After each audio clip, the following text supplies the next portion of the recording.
Hello and welcome to another Warhammer 40,000 Faction Focus. I am joined by Emissary of the Hive Mind, Adam Camilleri, and today we are talking about Tyranids. So, Adam, thanks for joining us.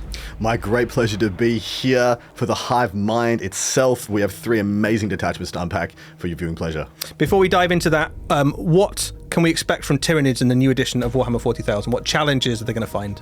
So for the longest time, Tyranids have kind of had it all. They have, all the identities have been quite fleshed out model-wise, and then through the different editions of the game that we've played, different things have come to the fore.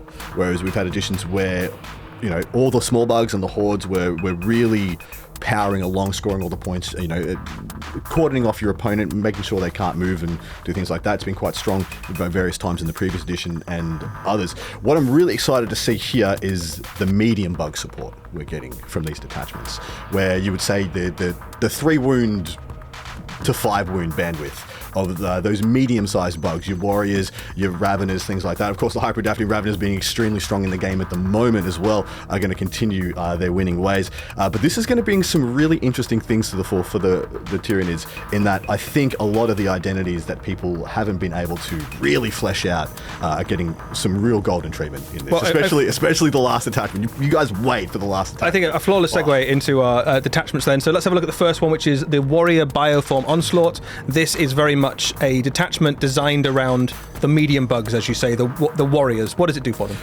Straight up just gives the warriors battle line and a 5-up invulnerable save. So you can take 6 units of them in 2,000 points, and all of those units have a 5-up invuln. And that is, of course, melee and ranged Bioform weapons. So you pick your poison, you can take 6 of each if you wanted, and take 12 units of warriors. So you could go minimum size and just take the smallest size, or go for the absolute maximum size and make some really beefy units. But either way, they're all going to be battle line, and they're all going to get a 5 invulnerable save, which I think they will absolutely love to have. Yeah. Particularly useful as well because their armor save isn't maybe as good as some other things that have a 3-up, 3 wounds. So that invulnerable save is very useful for them. Yeah, definitely in the edition of the game we're just leaving, moving into a brand new world for everybody. That armor save of the Tyranid Warrior was definitely a talking point out in the community. Was it good enough? Did it need to be stronger, etc., etc.? We'll just take that question, put it to the side, and give them an invul. And I think that is absolutely a brilliant way of solving what could have been a problem. But moving on from there, firstly, enhancements. Yeah, so the enhancements, you've got a few options. One of them allows the Tyranid primes, which are going to be leading those units, to become even more deadly. Yeah, fantastic new miniature as well, getting the silver treatment in this detachment, that Tyranid prime with the lash whip. This is going to give either a winged prime or a Tyranid prime rerolls to win and +1 AP in combat. That is massive for taking that model, which can and cannot struggle at times with 2+ saves or higher toughness, into just kind of good for everything. Doesn't matter what it charges, this Tyranid Prime is good. Just a little warrior blender in the middle of your already very durable warrior squads. Well, exactly right. It's going to get even more durable when we talk about the stratagem as well. Yeah, so let's jump to the stratagem. So this is alien physiology, and we know that your Tyranid warriors are already going to be more durable because of that 5-up and vulnerable save. This is going to make them even harder to kill. Yeah, one command point to just simply say in your opponent's shooting phase or the fight phase, you are -1 to wound if strength is higher than toughness. And I think this is everything that Tyranid Warriors needed to come back into the game into a big way. And the fact that you could take this with an existing detachment already, one of the well-supported existing Codex detachments that are blending into the new edition of the game, this is just going to be get some more goodness. You're already going to be able to take a detachment that already robustly supports warriors, but maybe didn't do enough for your liking, and just be like, but what if? But what if we just slapped a little bit of extra rule on the side, a little bit more? And I think this is fantastically designed. I think it's really good. Great.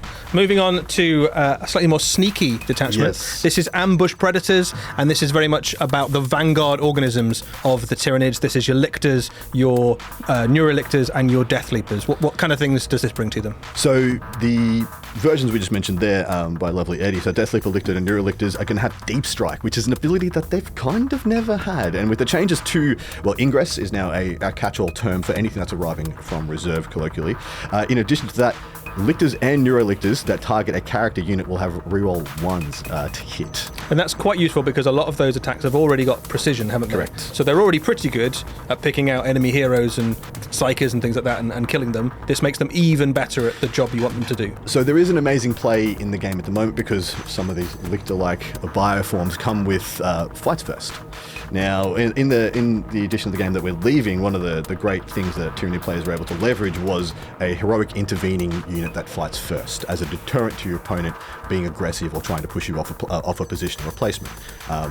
This giving them ingress, giving them deep strike, giving them the ability to ride from reserve and that tactical flexibility kind of unlocks an even bigger play pattern available to those models and to those interactions for the savvy Tyranid player. So I think this is pretty exciting. So, I mean, in some ways, the power of fights first has been diminished a little bit. Yep. This detachment puts a whole bunch of new tools onto those units that you may have gone, oh, maybe I'll move away from those, but you've still got lots of tools to play with. Agreed. I do believe the tales of fights versus demise have been very much overstated. Well, we will see. We will see. Incredible ability to have. And so, I think this is amazing. In addition to the lone operative ability on these models, when you have the ability to deep strike them onto the battlefield with perfect positioning so they can't really be shot if you don't want them to be, I just think it's a very exciting thing to have. It adds a huge amount of dynamics as well to things that are already very exciting models. So let's have a look at some of the enhancements and the stratagems. So let's start off with the enhancement Encircling Horrors.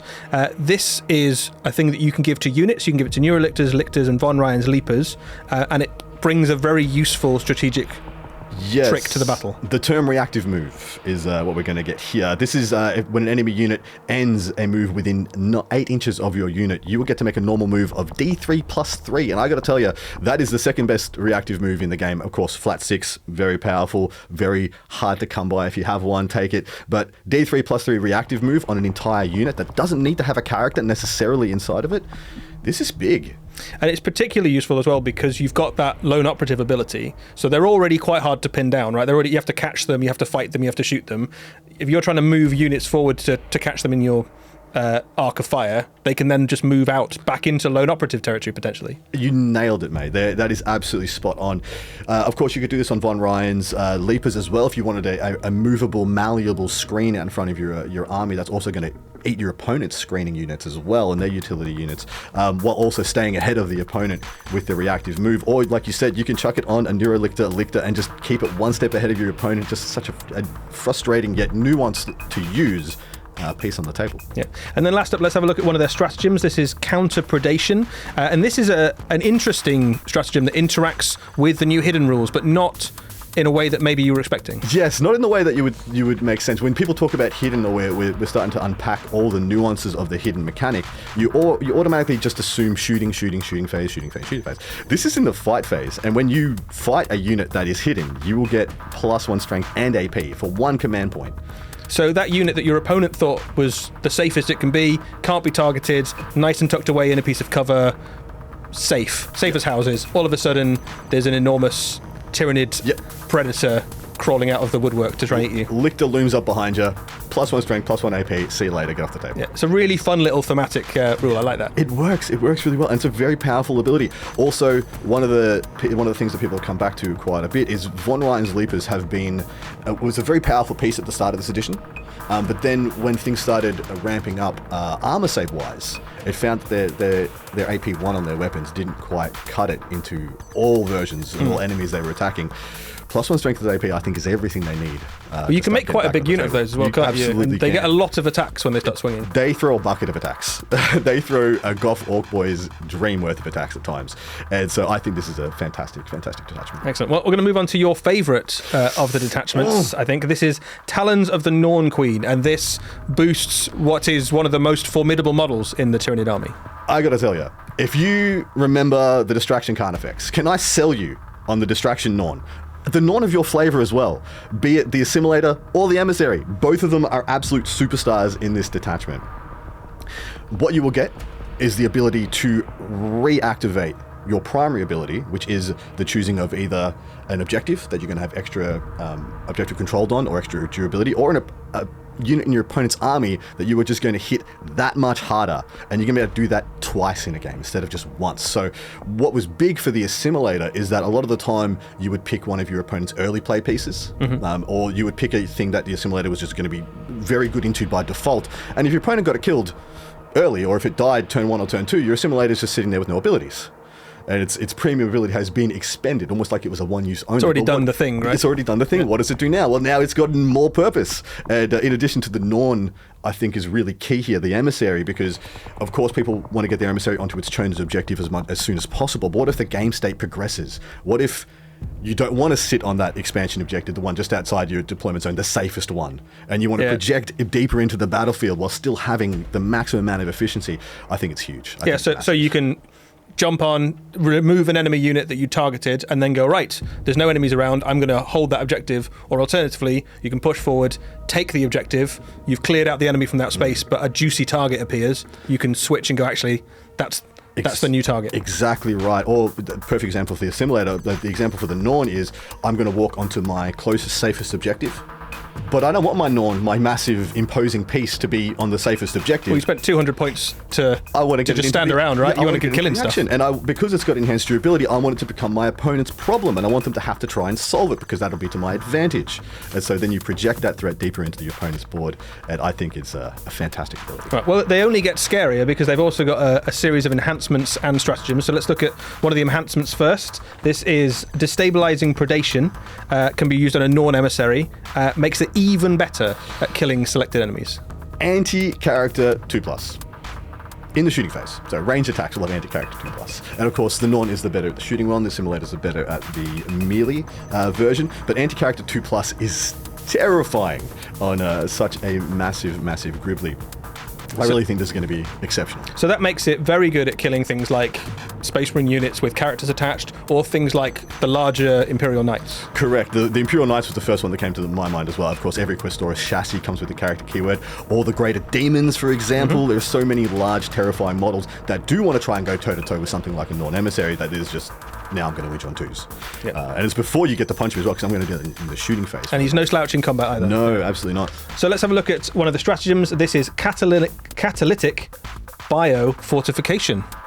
As one command point, and is just going to simply give your Norn assimilators only, will get a Feel No Pain 4+ against mortal wounds, which is fantastic to have, because of course, not having the chosen objective and getting the Feel No Pain activation as easily as the Norn, and being quite different in purpose. When you took an assimilator, people were like, well, I'm going to hit it with explosives, which is the word we're going to be using now for the grenade strategy you know and love. Things like tank shock. You have a big, imposing monster, and the best way your opponent can take care of it is over 2 or 3 turns, chip it away with mortal wound equivalent. So this is just going to say 1 CP, no. You're going to have to deal with me another way. Excellent. Well, Adam, thanks so much for your thoughts and insight. We will be back very soon with another Warhammer 40,000 Faction Focus.